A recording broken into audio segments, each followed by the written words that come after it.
Welcome back to my mental health and crime channel. My name is Huda London. This is the case of the Idaho quadruple murders that took place almost a year ago. This happened on the 13th of November at 1122 Kings Road, Idaho, Moscow. Ethan's parents are honoring his memory with a tulip farm.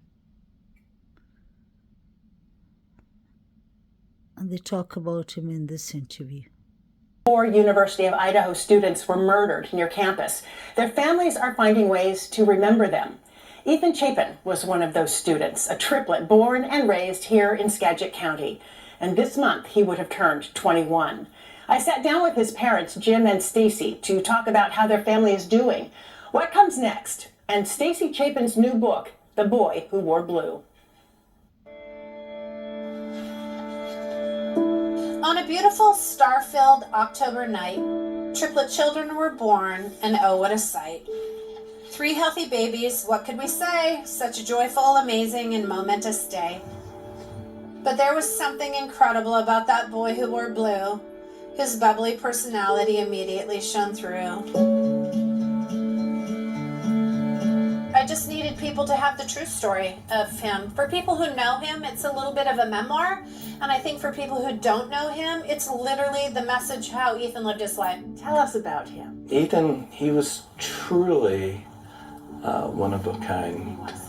He was an exceptional kid from the day he was born. I mean, he just lived life to the fullest. He kept everybody in check. And not just because he was 6'4". No, not because he was 6'4". It's just that there was just a way about him, and he had a good message. You know, his message is just be yourself and have fun and do good for everybody. You just miss him walking into a room and giving you a hug and making some funny comment, and he was amazing.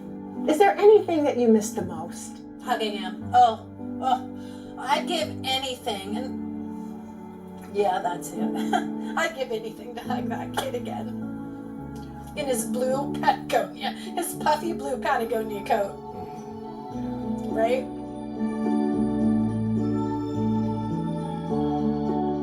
How are you after almost a year? Yeah, it's shocking it's been a year.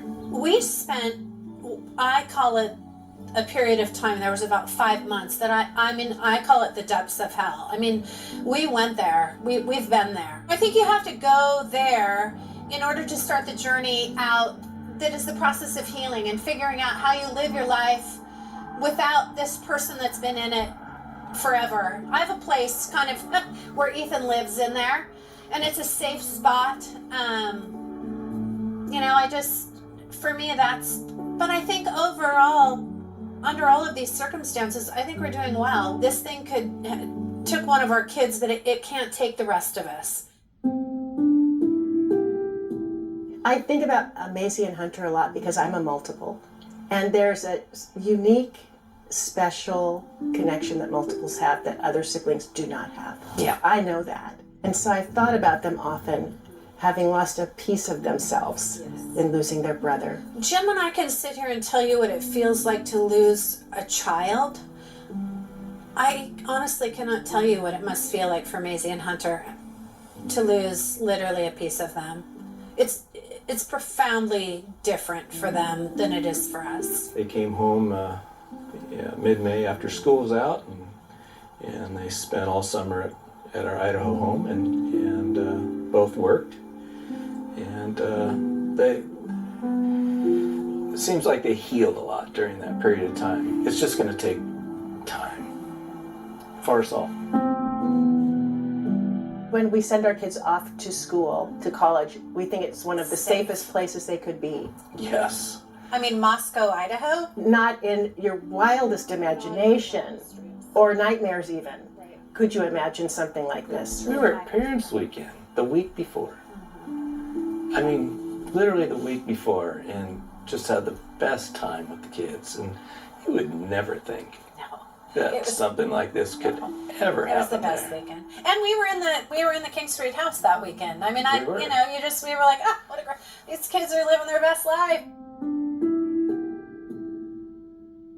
You put a post on social, you sent it to me, that you spend no time being angry. That would not be energy well spent. Yeah. So we don't use that word anger. We can't bring Ethan back. I mean, let's all be honest. Nothing we can do can bring him back. And when you start to feel angry, it literally can take you down a rabbit hole that just isn't a healthy place to be. So what does justice look like for you in this? Oh, I have not been asked that question.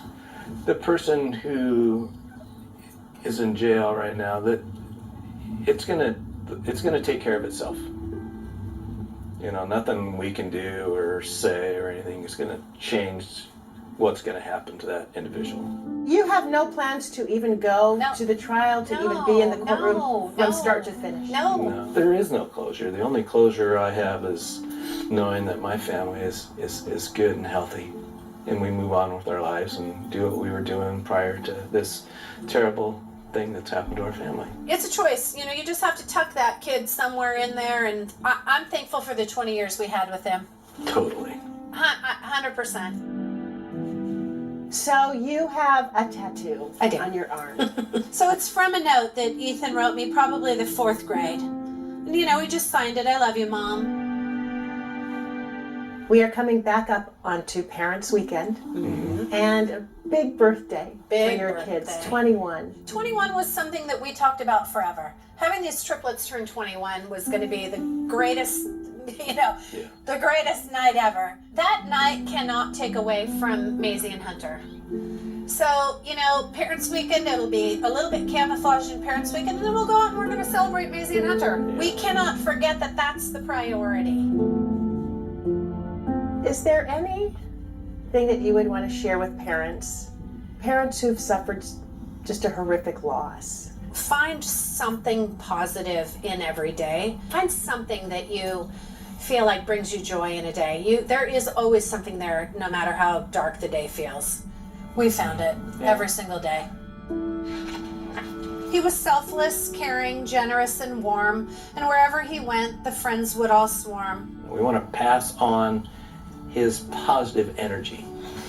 This tale, the story of the boy who wore blue, is a message for everyone, including you. That's his legacy for That you. is. Yeah, it is. Life is short, so give it your best. Be happy, smile, and encourage the rest.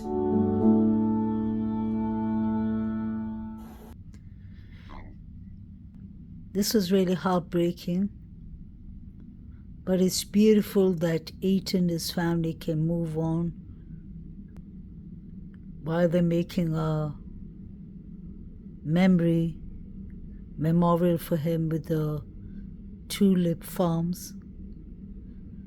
It's called Ethan's Smile. And I do respect the fact that there are 4 victims, so there are 4 sets of parents, step-parents, siblings, cousins, grandparents. So I'm sure everyone has a different opinion about this case. And the Chapin family decided to move on in a positive way because they're right. They have Hunter and Maisie who still need them. I admire them for that.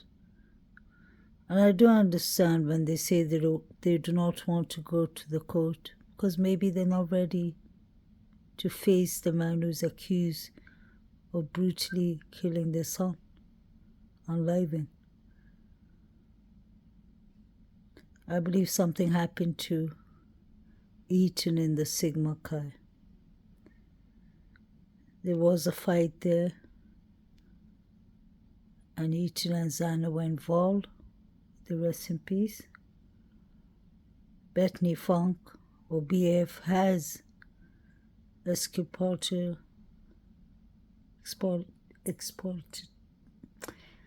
can't get the word right.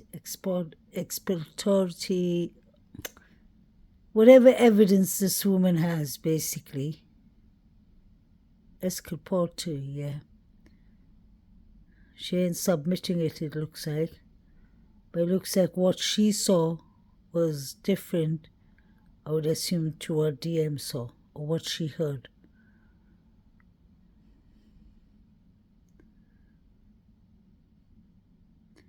None of these 4 students, victims, deserve to go that soon. Nobody deserves to die in such a horrific manner.